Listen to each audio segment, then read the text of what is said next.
Mon prénom c'est Séraphin.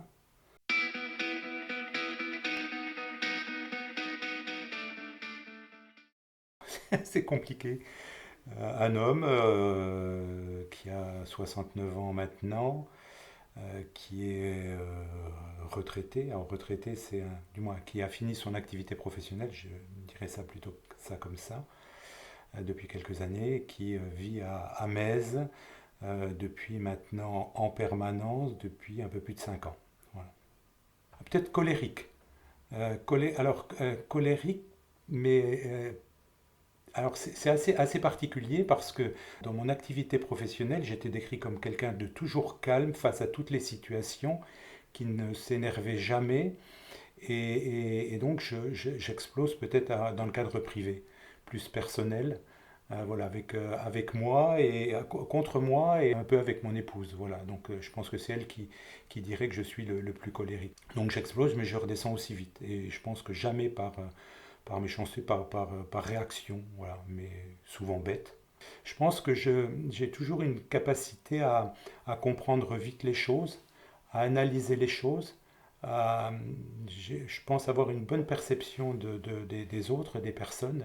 Je dis c'est un défaut parce que j'ai tendance à croire que tout le monde est pareil. Et là encore, quand je parle dans ma vie personnelle avec mon épouse me reproche un petit peu parce qu'elle me dit bah, tu penses que tout le monde va aussi vite que toi. Et des fois, je manifeste un peu d'impatience parce que j'ai l'impression que les autres ont eu la même démarche ou arrivent à réfléchir de la même façon. Je pense que la persévérance, alors je ne sais pas si le terme est bien choisi, l'altérité, c'est-à-dire que euh, je pense que je suis assez vis-à-vis des gens, j'essaie de les comprendre, de comprendre l'autre. Voilà, c'est en ce sens que je parle d'altérité. Le besoin de servir aussi, ça c'est. Alors, si je dis besoin, ça voudrait dire que c'est une obligation. Non, c'est quelque chose que je ressens comme ça, naturellement. Je pense que être un homme plutôt raisonnable, dans la mesure où je calcule toujours le pour, le contre.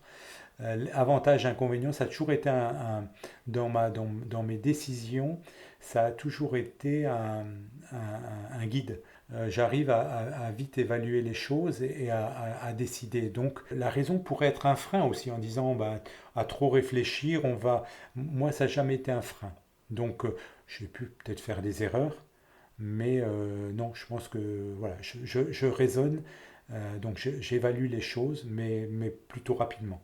Une qualité qui peut être un défaut, je pense que j'ai été dans ma vie professionnelle très investi et du coup j'ai un peu oublié à la fois ma vie personnelle, mes enfants, je pense que quelque part ont dû souffrir et ma famille de cet investissement personnel. Voilà. Donc comme quoi une qualité peut devenir un défaut. J'ai essayé de me protéger contre ça. Et là encore, je vais faire référence toujours ma vie professionnelle. Je pense que mon métier m'a amené à me construire une carapace. C'est-à-dire que dans ma vie professionnelle, j'ai tellement vu de choses, j'allais dire le côté noir de la société, avec tout ce qu'on peut amener dans tout, j'allais dire entre individus, dans la violence entre individus, dans la violence entre hommes et femmes, la mort. J'ai une approche de la mort qui est assez particulière et quand, pour moi, j'ai l'impression de ne pas ressentir quelque chose face à ça. C'est assez bizarre. Donc, c'est cette carapace qui s'est construite comme ça que j'ai maintenant avec moi. Donc, je l'amène avec moi et j'ai du mal à m'en sortir, quoi. Là, par contre, dans ma vie familiale, les enfants, mes petits-enfants, mes enfants, même si je pense que je leur ai pas apporté suffisamment de moi, de présence, certainement, les petits-enfants, la vie familiale, pour moi, était quelque chose d'important. Était quelque chose d'important. Je suis très pudique, j'ai du mal à aller à la fois par rapport à moi, à parler de mes sentiments, et j'ai toujours peur d'aller gêner les autres, d'aller gêner dans leur vie, d'aller m'immiscer dans quelque chose qui me concerne pas. Donc forcément, ça limite la communication ou ça la rend plus difficile. Si je suis avec quelqu'un qui parle pas, je suis mal. Je suis mal. Si je suis avec quelqu'un qui parle beaucoup, ça ne me dérange pas. Parce qu'en fait, j'arrive à lui renvoyer la communication, mais j'ai du mal à faire forcément à faire le premier pas. Après, j'arrive facilement à parler j'arrivais facilement à parler de mon métier, de ce que je faisais. Ça posait pas de problème. De parler de moi, de mes problèmes personnels, jamais, jamais, jamais. Jamais. Même avec mes amis, les deux seuls avec qui j'ai échangé le plus, c'est mon épouse et mon frère. Voilà. Dans la relation avec l'autre, j'essaie d'apporter quelque chose, mais j'attends pas forcément quelque chose de l'autre. Et, et donc, je ne peux pas dire que quelqu'un me déçoive. Quelque part, des fois, ça me chagrine, mais je reviens vite là-dessus, quoi. Donc voilà. Dans mon travail, si j'allais, même dans ma fonction de haut fonctionnaire de police, dans un autre commissariat où je ne suis pas, j'arrivais pas en terrain conquis en disant voilà, je suis le commissaire divisionnaire intel, je suis le directeur de la machin. Non. Dans mon management, j'ai toujours été très respectueux des gens parce que je considérais que dans cette fonction publique, il me paraissait que la considération, pour moi, c'est la plus grande prime qu'on pouvait amener aux gens. Et je pense que les gens me le rendaient bien. Les gens me le rendaient bien. La bienveillance, ça, pour moi, c'est important. C'est important ne pas forcément d'avoir le jugement a priori. Pouvoir dire à l'autre ce qu'on pense vraiment sans que l'autre le prenne mal. Ou s'il le prend mal, qu'il puisse lui-même le dire comment il a pris la chose, il le ressent, et il puisse échanger. Voilà. La société, les relations sociales, le fonctionnement de la société, des sociétés en général. J'ai besoin d'en faire partie. Après être à la retraite, j'ai été pendant 3 ans délégué du défenseur des droits.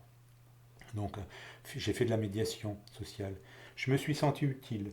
Là, je me suis senti utile. Donc j'ai géré comme ça à peu près 300 cas par an. La grande majorité, c'est des questions liées à la non-réponse des services publics. Voilà. Que ce soit sécurité sociale, que ce soit retraite, que ce soit administration en général, pôle emploi, voilà, toutes des questions comme ça. Physique, je ne sais pas. Je pense que je suis en bonne santé. En 40 ans d'activité professionnelle, je pense que j'ai été absent une quinzaine de jours parce que j'ai été opéré, parce que j'ai pas pu faire autrement. Même si pendant longtemps, ben, j'ai eu j'étais quelqu'un qui était migraineux depuis l'âge de 10 ans. Et ça, malheureusement, c'est un gène que j'ai transmis à mes enfants et mes petits-enfants et qui peut être très pénalisant. Et c'est parti comme c'est venu à une soixantaine d'années. Donc ça a complètement perturbé ma vie, mais plus ma vie personnelle que ma vie professionnelle, dans la mesure où euh, le, ce que j'ai perdu, c'est tous les moments, les bons moments agréables de week-end passés ou moi ou avec des parents, des amis, parce que j'étais pas bien et que du coup ben, j'étais obligé d'aller dans le noir, m'isoler. Le stress a naturellement eu une incidence sur moi au niveau de la migraine. En tout cas, je ne sais pas si médicalement ça s'explique, mais en tout cas, moi, c'est une réalité pour moi. Je ne peux pas faire quelque chose euh, en étant tranquille, en disant j'ai le temps de le faire. Quand je fais quelque chose, il faut que je sois dans ce moment-là poussé par le stress. J'ai été en responsabilité, j'ai eu de grandes responsabilités d'ordre public. Je savais que quand j'avais quelqu'un, un préfet, un ministre, qui venait, qui était stressé parce qu'il avait peur que ça se passe mal, ils étaient toujours surpris parce que quand ils m'interrogeaient, pour moi, ça allait toujours bien et le service allait toujours bien se passer. Et de la même manière, vis-à-vis du personnel que je dirigeais, je n'arrivais jamais à transmettre le stress de mes supérieurs. C'est-à-dire que je l'absorbais et je ne le transmettais pas. Ce qui fait que les gens avaient toujours l'impression que pour moi tout était facile. L'honnêteté, l'honnêteté mais sous toutes ses formes. L'honnêteté, euh, dans son comportement, l'honnêteté par rapport à l'autre, et après la probité au sens de euh, on n'a pas le droit, on n'a pas le droit de profiter de sa situation, voilà, profiter de sa situation. On peut se brûler, et je pense qu'il y a des gens qui se brûlent là. Dès qu'on a mis ce que je dis, le doigt dans le pot de confiture, à la fois on est prisonnier parce qu'on peut être pris à son propre piège, hein. On peut être menacé, on peut être mal à l'aise de l'avoir fait, et après on peut trouver du plaisir à ça et continuer à faire ça, quoi. Mais moi j'ai l'impression d'être dans une continuité. J'ai pas de moment où je peux dire à un moment donné j'ai changé ma vie. Même à la limite, l'arrêt de ma vie professionnelle s'est fait en douceur et je suis dans la continuité. J'ai l'impression d'être dans la continuité. J'ai pas de moment euh,